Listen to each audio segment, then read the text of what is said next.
It is now my pleasure to introduce today's distinguished authors.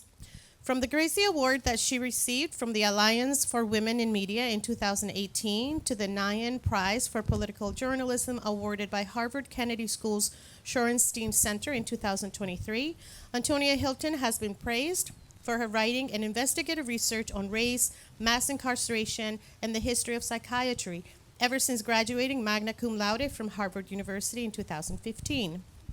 She is the Peabody and two-time Emmy Award-winning correspondent for NBC News and MSNBC, the co-host of the hit podcast South Lake and Grapevine, and the New York Times bestselling author of Madness, Race and Insanity in a Jim Crow Asylum, which she will discuss with us today. Madness is a magnificently researched and written account of the inhumanity with which African-American Marylanders with mental illness were treated at Crownsville State Hospital, originally known as Maryland's Hospital for the Negro Insane. In her book, we learn the horrific history of this institution, from the way that patients were forced to build the very buildings that would house them brick by brick in March of 1911, to the way that negligent healthcare systems and racial inequities transformed mental institutions all over the country into carceral extensions of the criminal justice system. Hylton's words reveal yet another manner in which the historical mistreatment of African-American citizens undoubtedly created less than optimal conditions for progress that are evident to this day. Hylton masterfully weaves historical data with narratives told to her by people who experienced the madness firsthand to create a timeline of events that are important to us, for us to know whether our interests are in learning about history, or most importantly, as it did for me, gaining knowledge that will encourage understanding and a commitment for us all to do better. Everyone, this is Antonia Hylton. Thank you for that very kind introduction. With Ms. Hylton today, we have Mr. Clint Smith. He is the author of the New York Times bestselling poetry collection, Above Ground, which he discussed with us earlier today, and the award-winning poetry collection, Counting Descent. In addition, Smith is the #1 New York Times bestselling author of How the Word is Passed, A Reckoning with the History of Slavery Across America, which won the National Book Critics Circle Award for Nonfiction and was named one of the New York Times 10 Best Books of 2021. He's a staff writer at The Atlantic. I don't know about you, but the themes in Above Ground made me think back to when I had my child and the whole world turned on its end. I wondered about the world in which my child would live in and inherit, and these poems read like beautiful lullabies of love and thoughtfulness juxtaposed with the incomparable protectiveness of a parent toward their child. Everyone, this is Clint Smith. And the floor is now yours. We should just let you keep talking the rest of the time. I mean, just keep going. It's like when you win one of those legacy awards at the Grammys. They're like, here are all the, thank you for that very kind introduction. It's such a pleasure to be here with you all, and it's such a pleasure to be here with Antonia. And so we're going to get into her beautiful, important, moving, haunting book. And to start, you began this project when you were in undergrad. 19 years old. When you were 19. Yeah. Which is fascinating to me because the things I wrote at 19, I look back at and I'm just like, that was trash. Hey, draft one wasn't pretty. Yeah, and so I'm curious about, I want to start there. Like, what does it mean to have written something over the course of a decade and to begin it in such a different season of your life and to end it in a different season of your life? And how did the writing process change and evolve? What elements were added? Did you 5 years in realize you needed to do more on the ground reporting, or 7 years in were you like, I need to get into the archives? How did the project unfold and evolve over the course of that time? All of the above apply. So at 19, I had no idea I was writing a book. I was just joined a department called the History of Science at Harvard. It's a very small, quirky department. I still know and talk to almost all the professors there. That's how close everybody is. And I had literally stumbled in with a friend into a class about the history of psychiatry. And I didn't know that was something you could even study. And sitting in on the first few lectures, I fell in love with the history of the birth of asylums in Europe and the United States. But I knew very personally that something was missing from that course. And that was Black people. And I didn't just know that because I assumed Black people were supposed to be present in those spaces. I knew that because my family had spent time in them. I come from a family with a long history of mental health challenges. I had a great-grandfather who spent time in a segregated wing of an asylum in Michigan. I have loved ones who are still very actively seeking care now. And so seeing this course up close, almost no mention of Black medical professionals, Black patients, the contributions that we gave to the field, also the ways in which we were experimented on. I knew that something was wrong, and so I just kind of went looking for it. And so at first I thought at 19, okay, this is going to be, I don't know, my sophomore term paper. Okay, now it's going to be my senior thesis. Then I graduated and I was still obsessed with the topic and very close to so many people from Anne Arundel County. So I just kept talking to them, recording my conversations with them. I would visit them. There's a gentleman named Paul Lurs, who's an important person in the book, who has stored all these files from Crownsville, the institution at the center of the book, in his attic. And I would visit, and every time I saw him, he would show me one more new photograph. He would tell me he found a poem written by a patient in the 1950s, and he'd let me take it and copy it. And so I think around 2019, 2020, I just looked at a drive that I had built, gathering all of these records, and just sort of sat with the recognition that I was holding on to this thing that most people would have let go of by the time they had graduated. And I thought, I think there's a book here. And maybe somebody might be interested in this story. I don't see a lot of people talking about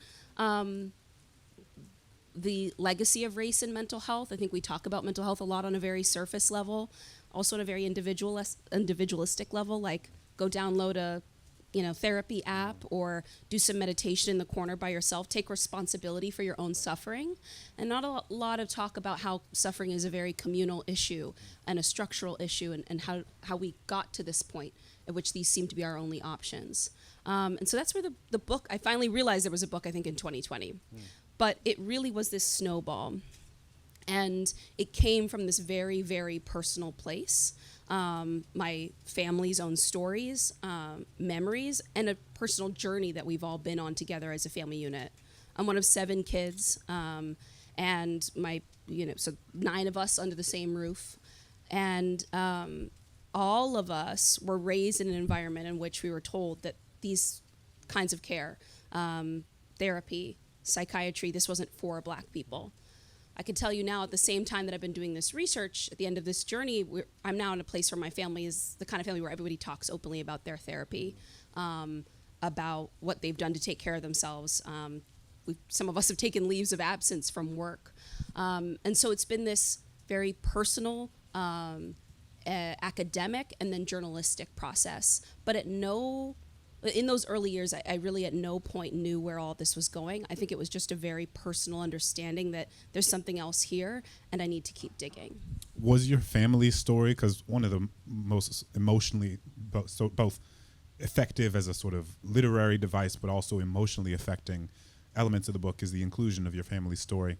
And it's sort of interwoven throughout the story. I'm curious if that was originally part of how you conceived of what the project would be, or if that manifested itself as an important component after you had done the sort of larger body of archival research. It was after. Okay. I actually was in conversation with my editor, Krishan Trotman, who's one of very few Black senior editors in the United States at a major publisher. And she said to me, I love where this is going, but the one thing that seems to be missing from all this is she knew a bit about what was going on in my family. She was like, your personal connection. I think the reader will want to know, why are you taking them on this journey? And so at first she thought, well, perhaps just integrate a bit more of that into the introduction. And then I sat down and I started writing, and 3 or 4 different essays just poured out of me. I didn't know where in the book they fit. I didn't actually really know what at first I was trying to say. And then as I looked at my book almost as a documentary, rather than a sort of written journalistic piece or a narrative story, I saw the places in which my own personal family stories tied in with what was happening or what I was establishing at a certain stage of the book. And so it very much came later in the game. But I have found from readers that it's helped them, especially because in the introduction I begin with a story about a loved one who's currently trying to get care in our system, that it helped them understand part of the broader argument of the book early on, which is simply that we can't really understand why our mental health system is in such terrible shape right now. No matter who you are, what background you have, or frankly how much money you have to access this care, most Americans of any background can agree that our system isn't really up to par, that it's failing most of us. And so to bring you into a story about what it's like right now in 2024 to get a loved one into, say, an inpatient facility, to get them support, therapy, and care. And then you are brought back 100 plus years and you see some of those parallels. You start to see how every era is built upon the one that comes before it.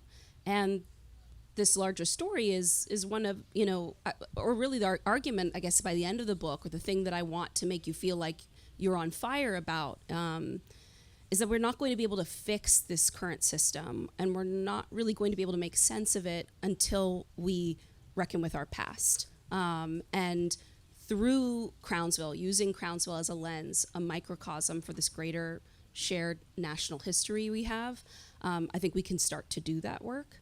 And so I saw my family as a way to begin to draw those parallels. Because frankly, at times when I was reporting this, it just very simply was personal. I was starting to think through a lot more of the book's structure in 2020. At the same time, a loved one of mine was diagnosed with psychosis, the pandemic, and all of the changes and tumult that all of us remember from those early periods.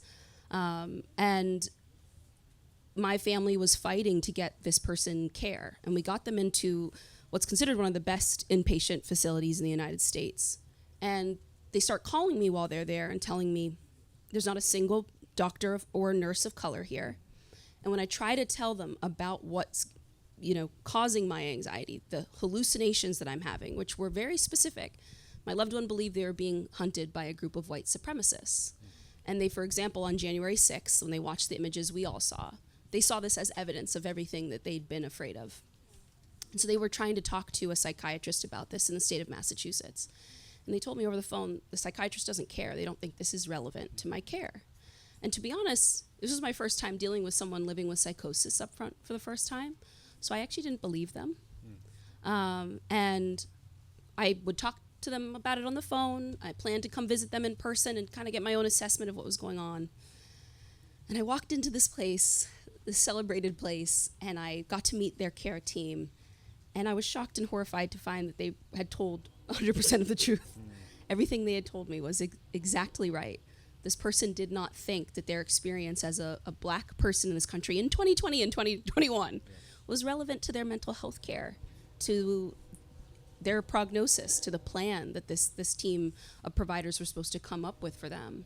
And so at times, the pain that brought me and my entire family through, it caused some setbacks in the book. And then at other points, it actually helped me charge through chapters.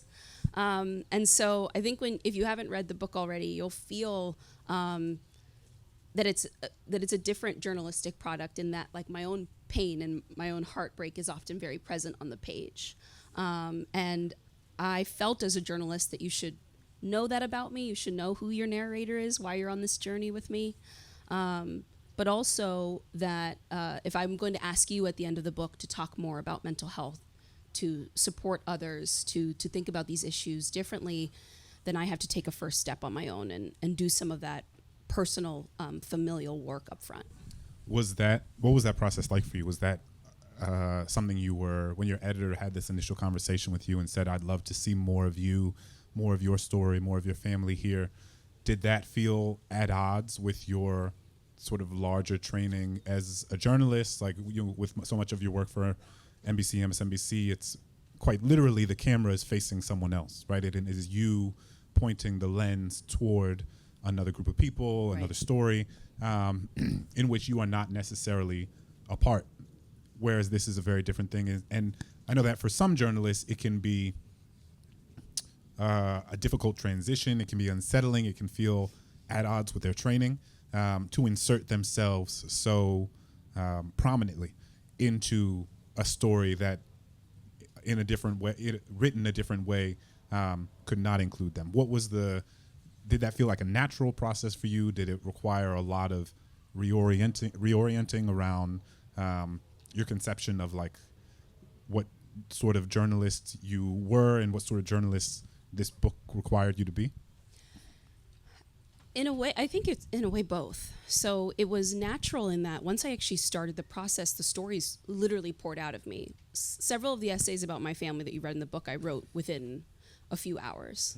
And then it was difficult because you are trained as a reporter to keep yourself out of the story, to make sure that you strip away your emotion, to always challenge your own biases, and to try to present yourself as a sort of neutral observer. And when you're being honest about how much pain you are in, you're not being as neutral. And you certainly are, in some ways, woven into your own narrative. And so that was a bit uncomfortable, I think not because I didn't know how to do it, but because I was a bit fearful about how my field might actually respond to it. And that fear is something that Black journalists talk about all the time. We are warned by our mentors, our colleagues, our friends, through whispers in newsrooms that, some people can put their heart on the line, some people can cry on TV. Yeah. Some people can show sympathy in their reporting, but we cannot, because people will always see us, no matter what you do or how hard you try to show that you've put the work in, you've done the grind. You'll be perceived as not being as objective as other kinds of reporters, and that's always going to be something that you're going to battle in your career. So I think I was actually just afraid for that reason. But at a certain point, I kind of just had to cast those fears off my shoulders and realize that this was a space that was all mine. For the first time, I'm producing something that's not under the banner of NBC News and MSNBC or any other outlet I've ever worked for. I'm trying to have a conversation with people that is necessarily personal and at times going to be heartbreaking. And if I pulled parts of me away from that, I think I would have given you something that was just not authentic. And so I realized at a certain point I didn't have a choice. And once I accepted that and just said, okay, I'm jumping off this cliff, it was okay.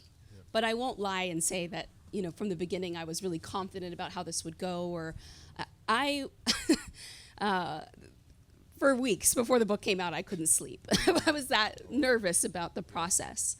But I also knew there was no other way to get it done. Yeah. And I think that's such an important point that all of us have had to think about in journalism and academia. This idea, it goes back to Du Bois.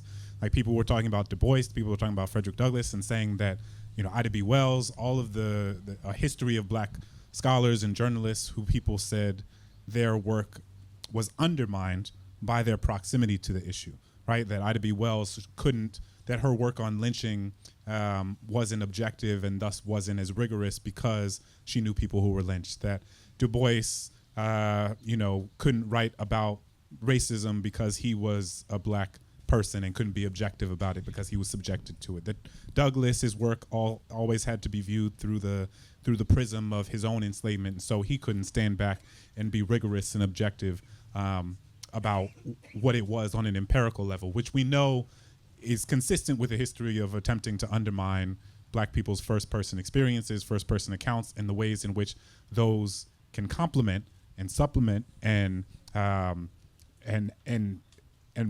serve as an additional set of empirical evidence that can support the work that they're doing in the archives, in the historical record. And so I think the inclusion of your story is also part of a history of Black writers resisting and pushing back against this idea that somehow my story and my proximity undermines this project rather than adds to it. Right. And the other piece of what I thought I was pushing it back against was this very nasty myth that exists in newsrooms, it exists in medical spaces, that the flip side of that coin, that certain people can't be objective because they've lived or experienced or they are related to the people at the center of the story, is that a majority white newsroom, white news leaders, they are naturally, they are the standard of objectivity. But the truth is they actually are involved in these systems too. You know, when people ask me about Crownsville, this isn't just a black history. For the first 4 decades, this was an institution that had all black patients, but all white leadership. And when you look at the records and you go into Maryland State Archives, all of the letters, all of the writings, all of the patient notes, they are all from the perspectives of people who had very bigoted views, openly bigoted views of their patients that they were supposed to take care of. Is that objectivity? Just because they are the commissioner of mental health of Maryland, they're the superintendent and creator of Crownsville, and this is what they said happened that month? Well, are they really telling the truth? And if that's the standard I'm being judged against, that's no standard at all. and I'll never win, and I'll never be able to tell the story. And so, you know, this is a book where I had to marry those records and the myths those people told with an alternative history, mostly told through oral history and relationships, to find something much, much closer to reality. And that's one of the things I love about what your book does, is that it expands the archive, right? Because part of what we know is that, you know, I mean, anyone who's studied, you know, 19th century, early 20th century work knows that there are limitations to the sort of newspaper records and archival records and diaries and letters, because we know that certain groups of people were systemically prevented from learning how to read and write, specifically when you're looking at the history of slavery, and even the early history after slavery, moving through Reconstruction into the early 20th century. You have an entire demographic of people who were systemically and intentionally prevented from having access to literacy, and thus their work is not preserved in the historical record in the same way, which is why oral histories are so important in the Black historical, accounting for the Black historical experience. And so one of the things that you do is you take these sort of, you know, these documents and these letters and these things that these white commissioners and leaders of the hospital and leaders of other mental health spaces have said, and then you put them alongside the experiences of people who lived it. And that's the other thing that I want to talk about, is the thing about your book is that it is both talking about a history that that existed in the 18th, 19th century, but a lot of people who were proximate to Crownsville or who worked in Crownsville very directly are still here, and they're still alive. And so it's an example of how the history that we're told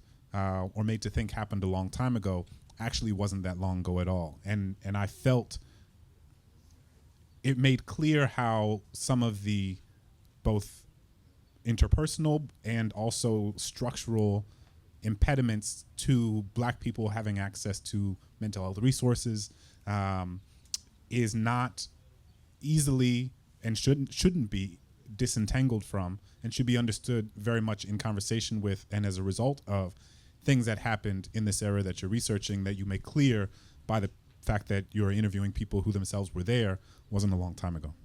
I have to shout out one of the people here in the audience who was there and lived much of this, Faye Belt. If you could just wave a little bit. So Faye is one of the unsung healthcare heroes at the center of this book.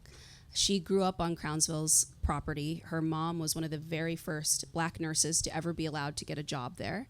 So she grew up there, came back to Crownsville after school on the bus every day, spent time with patients, first just as their friend and neighbor, and then became a nurse at Crownsville and dedicated much of her life to the institution until its closure in 2004.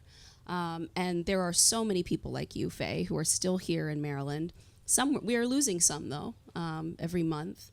But they've been here. And it's been an honor for me to get to know families like yours and to be trusted with your story. It's also strange to me because I have to say, you know, the hospital closed in 2004, and it was a fight for the Black employees there at that time, because there's this transition that happens in the mid-20th century where it goes from being this all-white run institution to actually a community mental health hospital, where the staff don't just look like the patients, but they are from the same neighborhoods. They finally won the integration fight. There's finally a black superintendent at the top named George McKenzie Phillips. They're starting to do all of these new innovations and programs to help patients get back into the community. And at the moment that they're starting to win the money and the rug gets pulled out from underneath them, and Crownsville is told it's going to have to close by the state of Maryland. And these are people who rode the bus to school with their patients. They knew the church that their patients went to. They knew the phone number for their mom. And so it's a level of closeness and intimacy in this institution for a time that is really unlike anything you or I certainly could access. If you know of a hospital where I could be guaranteed that everybody looked like me, knew my mom and grandma, could make sure that to keep a special eye out for me, that they knew what college I was trying to get back to before I was released. You know, it's that kind of care that doesn't really exist in the United States anymore. And it's people like Faye, like you, who were trying to make that dream happen for so many years here in Maryland. But it's also sometimes it enrages me because these folks, many of them are in their 70s, 80s, and 90s now. The hospital closed in 2004. And there are plenty of reporters in the DMV area who frankly could have gotten to this story way before I did. I was still a little kid in 2004. And I'm grateful, I guess, that the story was ready for me by the time I was 19. But you know, now as a reporter 10 years into my real career, I look back on that time and I'm like, why did they have to answer the phone from a 19-year-old bugging them about their personal lives? Why wasn't there someone at the Washington Post or Baltimore Sun telling this story at the time? Why did nobody care about this community's version of the story? And so I wrestle with that sometimes. I'm very grateful to be the person here who could bring this book forward, who could give, you know, Faye her flowers. But I'm also angry because it's not like they weren't interested in talking. It's not like those relationships were impossible to build. It just seems like this sort of pattern, a larger story about Maryland not willing to listen to some of its residents and heroes. And it drives me a little crazy sometimes. Yeah, no, and I think it's a helpful segue to think about the way that the insidiousness of white supremacy sort of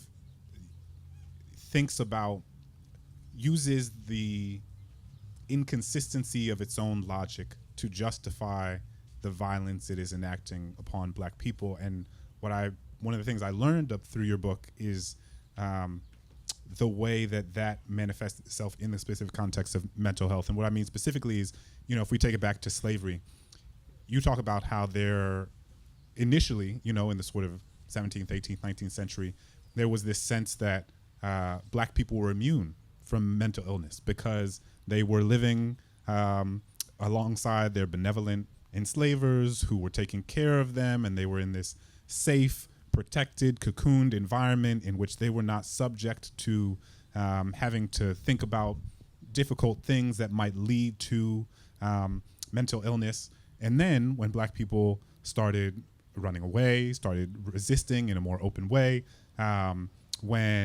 after slavery, when black people were moving in ways that were not consistent with what the white imagination imagined for them to be doing, they talked about how black people were disproportionately susceptible to mental illness, right? And so it's this idea that, like, depending on how you're trying to constrain black life and what sort of ways in which you are attempting to sort of compartmentalize who black people are, you're either saying that black people are not susceptible to mental illness at all, or when they're doing things that you don't like, saying that, oh, well, they're so susceptible to mental illness, and this is just an innate, inevitable feature of their genetic material. Can you talk a little bit about that sort of cognitive dissonance that's like embedded within the history of black people's relationship to the mental health system?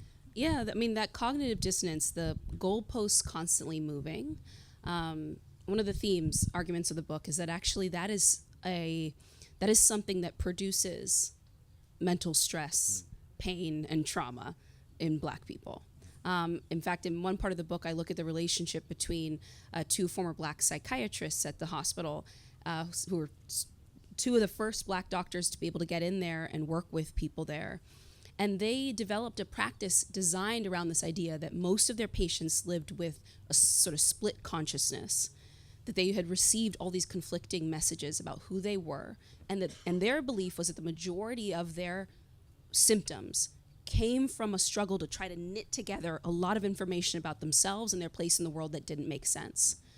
They described to me that their patients were struggling with the message that they were unworthy, seen as stupid, seen as not valuable, unworthy of basic jobs in Maryland, that they were not really American, but also that they had been here for hundreds of years, that they had built much of Maryland. I mean, black descendants of slaves in Maryland did everything from building homes that people still throw weddings and events at, to running piers in the Baltimore area and all along the Chesapeake, to all the farms and the entire agricultural economy in the Eastern Shore being propped up on their shoulders. I mean, and so how they were trying to reconcile all these messages about who they were and what their story was in Maryland or in the United States more broadly, they felt like they had to design a specific psychotherapy practice around talking to people who couldn't make sense of them both being the most American and the least American, smart and stupid, strong and weak, healthy and degenerate. And that was the fight they were always battling day in and day out in this institution. One of them is still practicing at 84 years old in Annapolis to this day, still doing psychotherapy for black patients, by the way. That's how dedicated they are to their work. But, you know, it's also a story about how these myths that we talked about, they're not just insulting to your intelligence. They don't just hurt your feelings or make you feel dehumanized, although they certainly do all of that. They also create these systemic patterns built on those myths that make it impossible, I believe, for us to get good care even to this day. So what I mean by that is, because of the ideas all these people, politicians and leaders, had about black patients coming out of emancipation, they were noticing that there were so many black people suffering after emancipation. They're wondering very publicly in letters, debating in medical journals, and they come up, or some of them come up with this theory that basically black people can't handle the rigors of everyday life, so they are just prone to becoming more mentally ill. You know, a couple northern doctors try to point out that perhaps hundreds of years of enslavement has caused some pain and trauma for them, but they get kind of brushed to the side pretty quickly. And they build segregated institutions out of this idea, out of that belief that black people are fundamentally different than white people. They deserve a different type of care in a different institution. And so they create Crownsville. And then when they create Crownsville, they decide that they don't really want to pay for it. So they're going to force the patients to build it for themselves from the ground up. First, 12 men marched into the woods near modern-day Bacon Ridge here, and they begin the construction week after week. More men come and join them, and they erect these buildings that still stand more than a century later. And not only is that a story of patients being subjected to slave labor in the early 1900s, but it is also, it is based on this myth leading to the state to make different decisions about the treatment of black Americans. And then that treatment has echoes for decades. So even once they stopped slave labor in the 50s and 60s at Crownsville, because for so many decades, lawmakers here got used to not paying as much for Crownsville's operations, they don't want to fund the place, the hospital is never able to make up that gap. And so people like Faye come in and they start doing the work, and they're told they have to meet the same professional standards as everyone else, but they've never ever been giving it the same amount of money. There is no reparations. There is no pay for unpaid patient employees. Nobody comes to make up that gap. And so the hospital suffers for its entire about 100-year history because of the myths and the decisions made at that time period. So, we might like to, by the time we get to 2004, believe that the decisions happening at that time, around 1911, that they have nothing to do with what the hospital is dealing with in that moment, but it's absolutely not true. because at no point did Crownsville get the treatment that it deserved, the money that it needed, and its entire existence was based on this myth about who Black people were here in this state. And it's very difficult to undo that.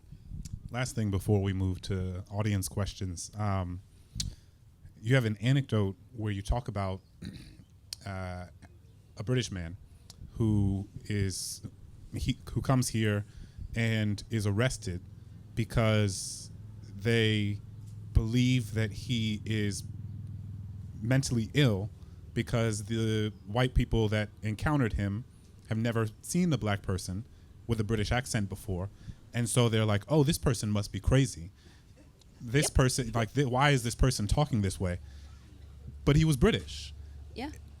Can you just flesh out that story a little bit more? Because it was, for me, that was a microcosm of, again, the sort of like way in which racism contorts itself to attempt to enact violence and compartmentalize and limit the sort of possibilities of mobility for Black life in ways that just revealed the absurdity of it all.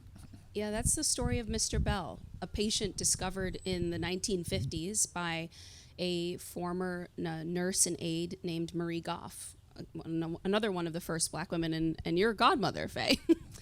So Marie arrives as just a young woman, and she's assigned to work in a ward that has hundreds of men living on it that's only designed for a couple dozen to sleep. And so there are men sleeping two to a bed, some sleeping on floors. The ward is almost entirely matted with feces. Marie Goff discovers that her white supervisors had essentially refused to bathe patients, so she finds that their practice for bathing patients is to once a week just throw buckets of water on them. So these are the conditions she walks into, and she starts having conversations with patients, and she meets Mr. Bell. And she talks to him. He mentions to her that he hasn't seen the sun and sky in years. So she starts a kind of campaign to push her supervisor to allow her to bring Mr. Bell and others outside. And after weeks, she eventually wins, and she takes him outside. And she's moved to tears at the sight of seeing him look at the sun again. So she does some research. She's just curious about this man, like, why is he here? And she finds out that her own supervisor had collaborated with authorities downtown in Baltimore to pick this man up because they overheard him speaking with a British accent. And they didn't believe that a Black person could have a British accent. They thought he must be insane. So they pick him up. They bring him to Crownsville. He has no family, no loved ones to get him out. And this is very common at the time. People brought to this place, and they didn't have much recourse. You would need a lawyer, a family member, somebody to come to the doors of Crownsville, bang on them, and fight for you to get out. He didn't have that. She does some research and finds out he was in fact born in London, had been a jockey, had come to the United States, and had fallen on hard times. And he was at Crownsville for decades. And unfortunately, Mr. Bell isn't the only patient that I found in the course of my work like that. I tell the story at one point of a patient sent to Crownsville for the crime of cutting a white woman off in traffic. Anything at that time, any action that a Black person took, seen as outside of the status quo, unacceptable by their white neighbors, could be weaponized against them and could bring them to a place like Crownsville. Everybody, please give a round of applause to Antonia. I think Thank you. I also want to say, I got to say this. They said it at the beginning, but you're hearing these stories. You're so moved by it. You're compelled by it. I see everybody in the audience being like, oh, wow. Oh, my gosh. You got to go buy the book, right? Don't be like, okay, now I'm going to go get a lobster roll. You can get a lobster roll. But before you get your lobster roll, go buy the book, because that is what sustains these book festivals. That is what sustains the ability of authors to write next books. And you get to, whatever question you don't get to ask right now, you get to ask her in the signing line. So please go buy a book after this. Publishers like when their authors go to book festivals and the books get purchased, right? Sorry, but that's the truth, right? It is the truth, yeah.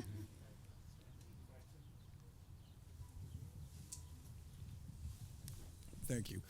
First, I wanted to start with some gratitude. So, Chris Smith, I originally met you at University of Richmond 2 years ago when you did a tour, when you did a talk there. So thank you for talking with me. And then last year, I was at another conference, and I didn't know this at the time, but the person who was speaking was your agent, and she was discussing how proud she is of you. So, and also to Ms. Hylton, I also wanted to express gratitude to you as well, because I have two black women students. They just graduated. They're going to they're going off to college now, and they're interested in working in the field of mental health, and they want to major in psychology. And I recommended your book, and I showed them your website and the tour dates that you also had. And further, one of my coworkers is a black British woman. She works in the floor just below, and I've had another black British person who is also one of my. They exist. Yeah. They go online. They have a whole other conversation which is very much linked to our conversation here, and we connect much more tightly with them now because of our modern technology. Yeah. But regarding my question, my sister has uncovered a number of stories from old issues of Jet magazine with on blacks who've survived lynching attempts, and they had post-traumatic stress disorder, and they ended up in asylums like that. Have you heard anything about that? And also, before I go, I really did enjoy the part of your discussion. I enjoyed all of it, but particularly the part of your discussion where you were discussing blacks, or for that matter, anyone who's non-white, as being seen as an automatically unreliable narrator. And that's something that still persists, as you said, it still persists to this day. But that's my question about post-traumatic So I haven't stress seen disorder.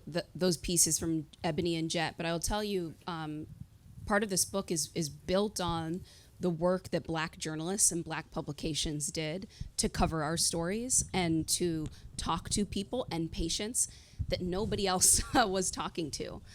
It's really amazing at points in this book when you dive in to see the way that the Baltimore Sun and Washington Post, which were almost all white newsrooms for quite a long time, would cover, say, a riot at Crownsville or a crisis in funding or any other episode, and compare that to how the Afro-American, the black-run newspaper here, covered those same issues. I mean, a riot would happen and the Washington Post would only talk to white employees, staff, and leaders, and the Afro-American would talk to patients, publish their diary entries on the front of the paper. I mean, they were telling people the story from the patient perspective at a time when nobody seemed to think that mattered, that was a useful source.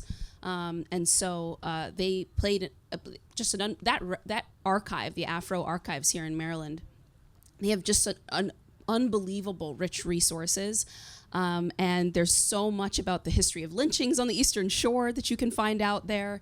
They have unbelievable photographs of heroes here who've been forgotten. And so I think people should read all the work left behind by journalists at places like Ebony, Jet, and the Afro. That's my quick answer to your question.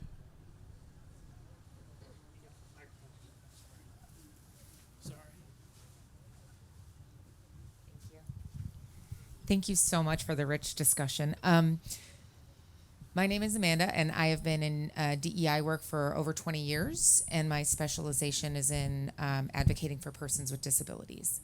So the intersectionality that, of course, this entire book explores between, being black and having mental illness is so poignant to this very day. I think what I'm really enjoying about this conversation as a compliment to the book is this idea of reliability and narration, and ultimately what that says about the power dynamic in society. Like, that's what supremacy really is, obviously. My question to you is, in my work with folks with disabilities and being a person with a disability, I'm trying to get them into the workplace. And so we try and tell and advocate with employers saying there is a creativity, a resilience, a that positive quality that, while not superhuman, has been generationally and from a lifetime built into a superpower. Let's use it in a workplace for productivity, for good, etc.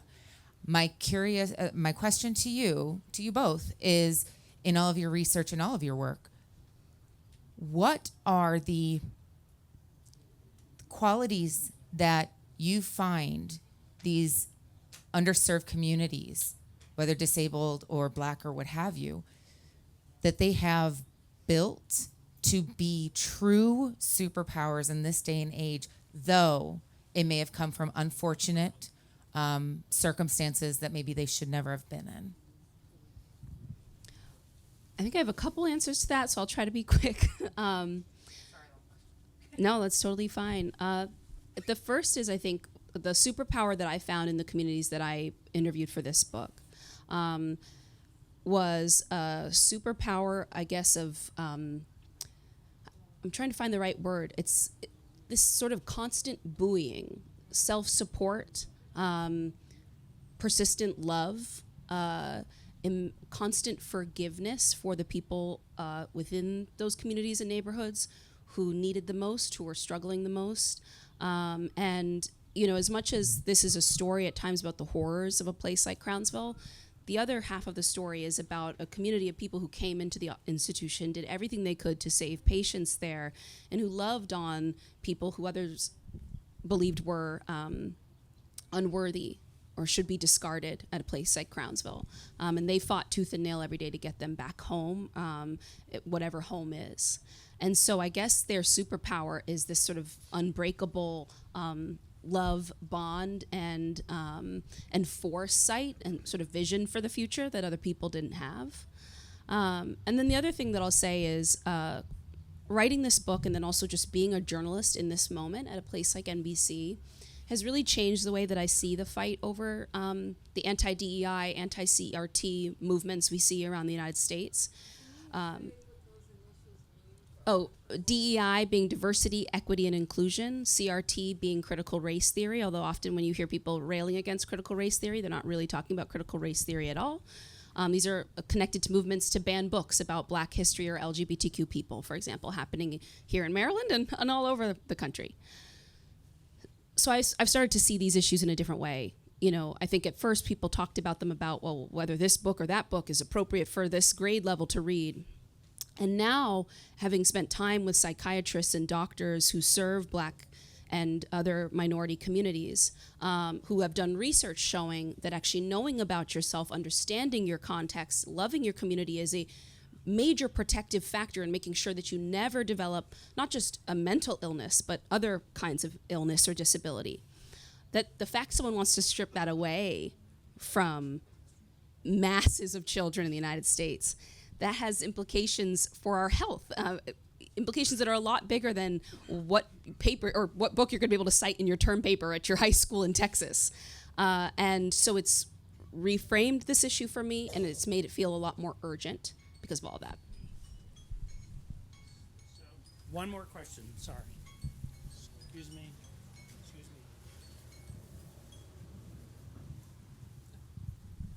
Thank you. Hi, my name is Gloria. First, I want to thank you for including your own personal experience in the book. I haven't read the book, but my question is whether there's discussion on how men and women were treated in this facility, whether they were treated differently, because I know sometimes the default is men, how their mental health is treated. But I was wondering if there was discussion about the differentiation between men and women. There is. So there's one chapter where I look at the explicit sexualization and sort of pathologization of Black men through the eyes of white reporters in the state of Maryland. But throughout the book, in every chapter, I look at the way at which patients, both female and male patients, also non-binary and queer patients have been treated there, and then also patients who are adults, which was the primary population that Crownsville was supposed to serve, but also children who were at times brought to Crownsville and not provided an education for decades there, not supported, forced at times to live on units with, say, sex offenders. And so I parse those issues out. but I don't look at it, I haven't separated it necessarily by section or chapter. I tried to kind of weave those stories in or bring you into the lives of certain characters so that you can see the sort of axis on which gender, race, age, wealth, status, all these things interact. But what you'll see that's interesting is that a lot of the workforce at a place like Crownsville was black women coming into this space, often saving the lives of black men, also female patients as well. But there is a bit of a gendered dynamic there. Often when I speak about the book and I try to celebrate some of the people who are still alive here in Maryland who did the work, the truth is the majority of them are black women who carried a lot of this burden, who are living with the trauma and the challenging at times memories of working at a place like this, who haven't received their proper credit, didn't always get their proper pay for the work that they did. And that was a real kind of investment in labor that they did that hasn't always been recognized. And so you'll certainly feel that in the book too. Everybody, please give a round of applause to Antonia again.